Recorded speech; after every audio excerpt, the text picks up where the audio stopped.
Millionaire comes home and finds his pregnant wife crying.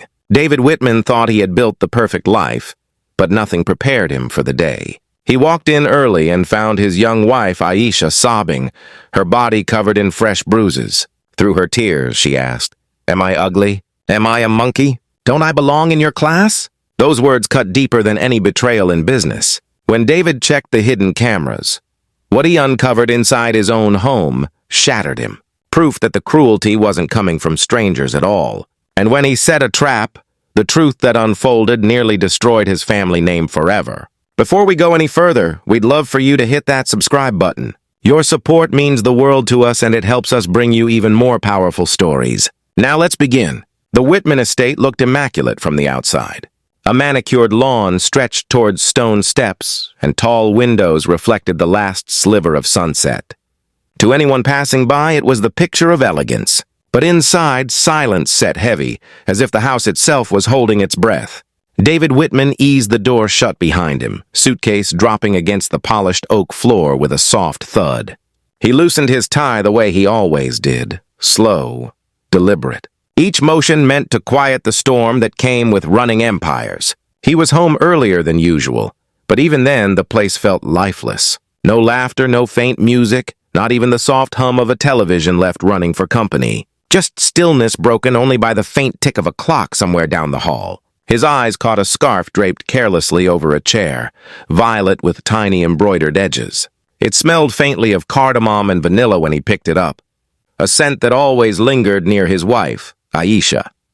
He smiled at first, but it faded when he noticed how it had been twisted, almost clenched, like someone had been holding on too tight. He walked further in, shoes clicking softly against marble. In the nursery, Aisha sat on the floor beside an unfinished crib. Her hand rested protectively across her belly. The other hand covered her face, shoulders trembling in quiet waves. David's chest tightened.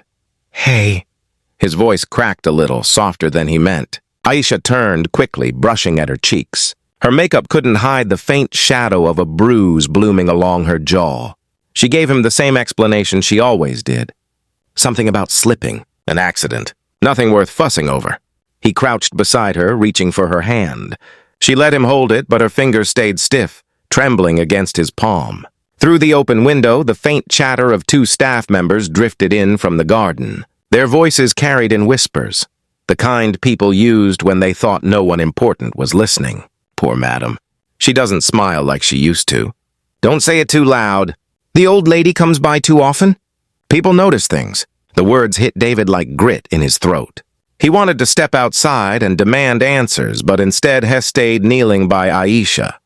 Her silence told her more than words ever could. He helped her up, guiding her gently toward the bed. Her steps were small, hesitant.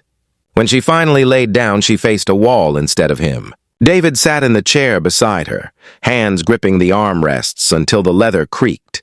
His eyes drifted upward to the corner of the ceiling, where a small black dome of a security camera blinked. He had installed them for safety months ago, almost as an afterthought. Now, for the first time, he considered what those cameras might have seen while he was gone, but he didn't move. Not yet. Instead, he sat quietly, watching the rise and fall of Aisha's breathing. And deep inside, beneath the stillness, a slow realization began to harden. Something was poisoning the air of his perfect home. And it wasn't going away on its own. Morning arrived pale and thin, kind of light that makes everything feel colder. The kettle hissed. The toaster clicked. The house went through the motions while the people inside it tried to look normal. Aisha moved carefully, one hand steadying the counter, the other buttering toast that she didn't eat. When the butter knife grazed the tender skin of her wrist, she flinched a tiny flick, barely there. But David saw it. He slid his laptop shut. The soft snap sounded louder than it should. He asked if she slept. She nodded too quickly. He asked if she'd rest after breakfast. Another nod, eyes down. Her answers came packaged like lines she had practiced in front of a mirror. Voice, even expressions, smoothed from the garden. Two groundskeepers walked past the open window. Low voices, the kind that pretend to be casual. "Madam used to laugh out here. It's been quiet for weeks." A beat, then a hush. Someone should say something. Who would listen? The words drifted in and fell between David's ribs. He rinsed a mug that wasn't dirty, dried it longer than necessary, then left it upright on the rack. Stillness pressed at his temples. He told Aisha he'd calls to take. She nodded again. The nods were starting to feel like walls. In the study, he let the door click shut and stood facing the desk, hands braced on the leather bladder. The security monitor waited in the corner, a matte black square, patient and unblinking. He entered the code, paused, exhaled, and pressed play. The day before unfolded in tiled windows, foyer, staircase, kitchen, nursery hall. At first it was nothing but routine. Housekeeper with a laundry basket, a delivery signed at the gate, sunlight crawling across the floor. He scrubbed forward. Time-lapse shadows crossed the marble-like tides. 3:12 p.m. The kitchen feed caught movement at the back door. David leaned closer. His mother stepped in. Pearl earrings, posture straight, everything precise. She didn't look toward a camera because people who believe they own a place forget it can look back. He eased the timeline forward. First minute, cool smiles, a few words he couldn't hear. Second minute, a chill in the body language. Eleanor's chin angling down. Aisha's shoulders inching up. Third minute, the mask slipped. Eleanor closed the space between them, finger pointed like a blade. No audio, but the shape of the mouth was clear enough to sting. "You don't belong here." Aisha didn't answer. She pressed a palm to her belly, steadying herself the way someone steadies a glass on a moving train. Eleanor's hand darted out sharp, practiced, gripping Aisha's upper arm and shoving her back against the counter. Aisha's face twisted. She caught herself on the edge with a dabus. David's jaw locked so hard his teeth ached. He rewound, played it slower, his stomach turned even though his feet didn't move. Further in the footage, Eleanor hovering in the nursery doorway, arms folded, gaze fixed on the crib as if it had committed a crime. Another clip. The older woman blocking Aisha's path with a chair, lips shaping a sentence that looked like a verdict. Then a slap. Quick, flat, unceremonious. Aisha steadied on the counter, blinked fast, swallowed whatever sound tried to escape. Outside the study, two housekeepers passed in the hall. Their footfalls softened when they reached the door. Voices a little ribbon of worry. "She's covering her cheek again. I saw the bruise. I wish he'd notice. He's always working. Maybe today." David sat back.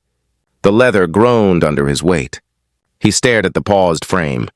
His mother's hand midair, Aisha half-braced, and felt he climb his neck, then cool, then settle into something heavy and precise. No rushing, no yelling. If he confronted Eleanor with anger, she turned the room into a theater. Tears outraged denial. If he waited, if he listened, if he prepared, the truth could stand by itself. He scrubbed one day further. Another visit, another escalation. The pattern crawled from the screen into his chest and took a seat there. He pressed his thumb and forefinger to the bridge of his nose, eyes closed, breathing slow like a pilot holding a glide path in rough wind. When he opened them, the decision was already a structure. He would make space for the truth to reveal itself without him there to distort it. He would create a frame no one could wraggle out of. Clean angles, steady light, audio on, every camera rolling. He would not let this be rumor or family drama or misunderstanding. He muted the monitor and listened to the house. The clock ticked, footsteps faded. Somewhere, a cabinet closed with a careful click, as if the person touching it didn't want to be heard. He rose, adjusted a slightly crooked photo on the credenza. His parents at a ribbon cutting, all polish, and caught his reflection overlapping theirs in the glass. His throat tightened. He straightened the frame, then set his palm flat against the wood, grounding himself. The plan formed not with adrenaline, but with patience. A quiet departure. A parked car around the corner.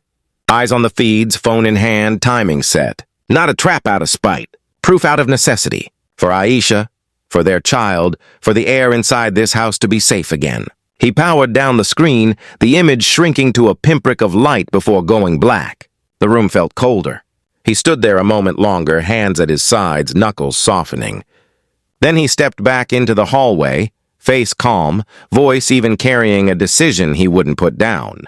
David rose before the sun the next morning, lying still long enough to hear Aisha's breathing beside him, fragile, shallow, interrupted by soft tremors in her sleep. He slipped out of bed quietly, pulling his shirt. Soft tremors in her sleep. He slipped out of bed quietly, pulling his shirt. cuffed straight as if preparing for war rather than breakfast. By 8, he kissed her forehead, told her he had meetings in the city and left through the front doors with deliberate noise. Staff noted the departure. Tires rolled down the driveway.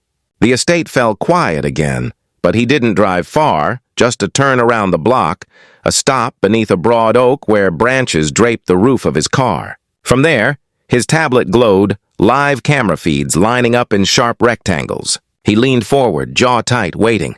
Time slowed. Gardeners clipped hedges. A maid carried fresh linens. Normal, too normal until the silver sedan turned into the driveway. Smooth and slow. His mother's car. She stepped out polished as ever. Pearls at her throat. Hair coiled into precision. She didn't ring.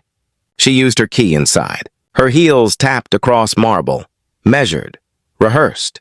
The cameras caught everything. Aisha in the kitchen pouring tea, shoulders already tense. Eleanor's frame entered, shadows stretching long across the tile. David muted the audio so his own pulse wouldn't drown it out. He watched lips form words sharp and bitter. He saw the shove. The teacup crash against the floor, porcelain scattering in white shards. Aisha flinched, bending to gather the pieces, but Eleanor yanked her upright, grip biting into her arm. David pressed the tablet closer, breath burning in his chest. He wanted to move now, but he forced himself still. Evidence needed to be undeniable. Then Eleanor's hand reached for the knife block, finger scurled around steel. She lifted it slow, deliberate, as if weighing more than metal. Her face twisted. Words etched into the camera feed like poison. That was enough. The car door slammed behind him. Footsteps hammering up the drive. He stormed through the side entrance, voice breaking the stillness like a crack of thunder. Enough. Both women froze. Aisha stumbled back, clutching her belly, tears breaking free. Eleanor turned, knife hovering mid-air, eyes wide, not with shame, but with the shock of being caught. David advanced one step at a time. His voice no longer roared. It cut steady and low. Every bruise, every threat, every moment recorded. He pointed toward the ceiling where the tiny red light blinked, capturing everything. Eleanor's hand shook.